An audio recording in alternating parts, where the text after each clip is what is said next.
So the team over at Crippled God Foundry recently reached out to me and asked if I wanted to try out some of their miniatures for their latest Kickstarter, which is Monster Slayer's Shadowcurse.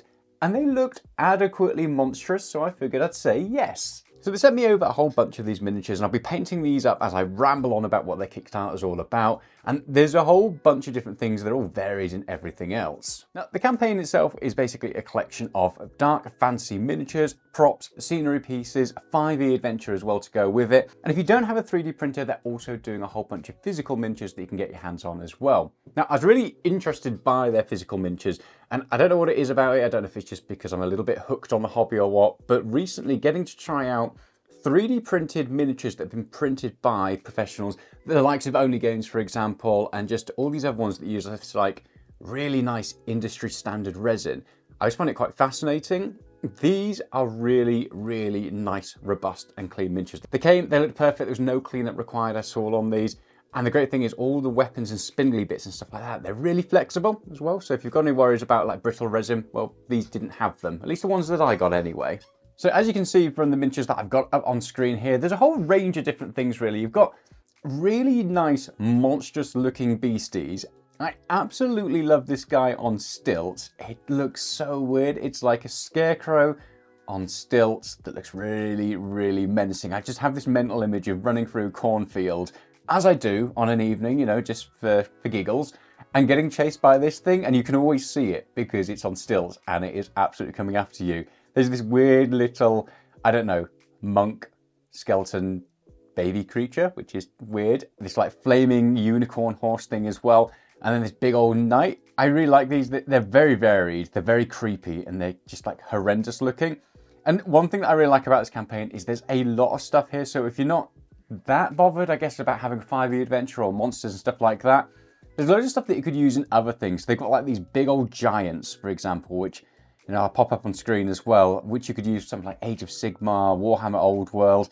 And this thing here, that hopefully you can see, I painted it up in quite Slaneshi colours. I think this would make a really interesting like demon of change. It's really creepy with these like tentacles and stuff coming out of it.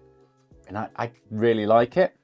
So like I said, there's loads of different things as part of this adventure, but then obviously you're going to get your maps and your adventure, and all of that sounds like a lot of fun.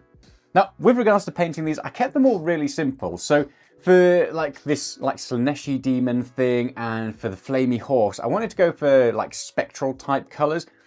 And to do this, it's really, really, really simple. Literally, all you need to do is grab like 2 different speed paints or contrast paints, a little bit of speed paint or contrast paint medium, and just wet blend them whilst they're on the model. So first off, I started with like the darker purples, and I put that into different areas on the model where I wanted it.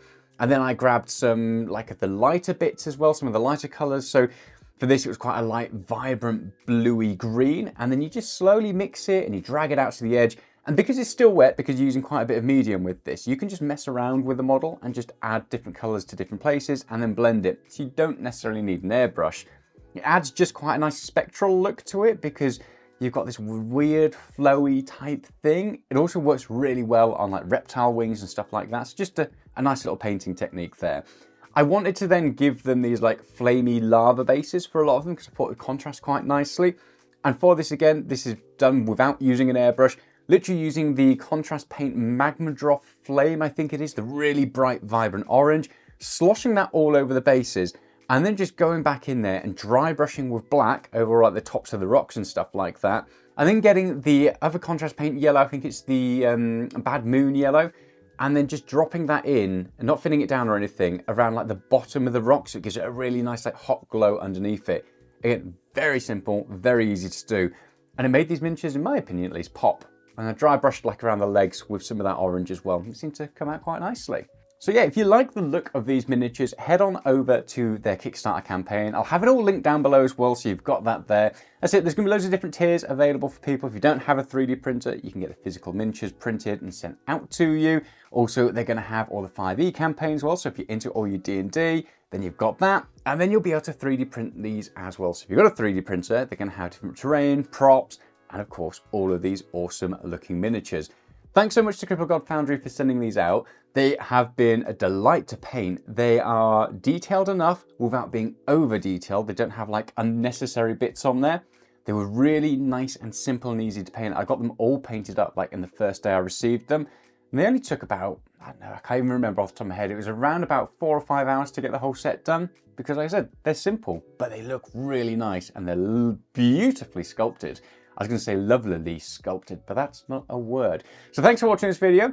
Thanks for sending these out. And of course, head on over to all the links down below and let me know your thoughts. Are you going to be backing this? Are there any particular models on this that you really like? I like most of them. They're just decently creepy, especially Scarecrow Man on stilts. I'm never going to run through a cornfield the same way ever again. Ta-ra for now. Bye.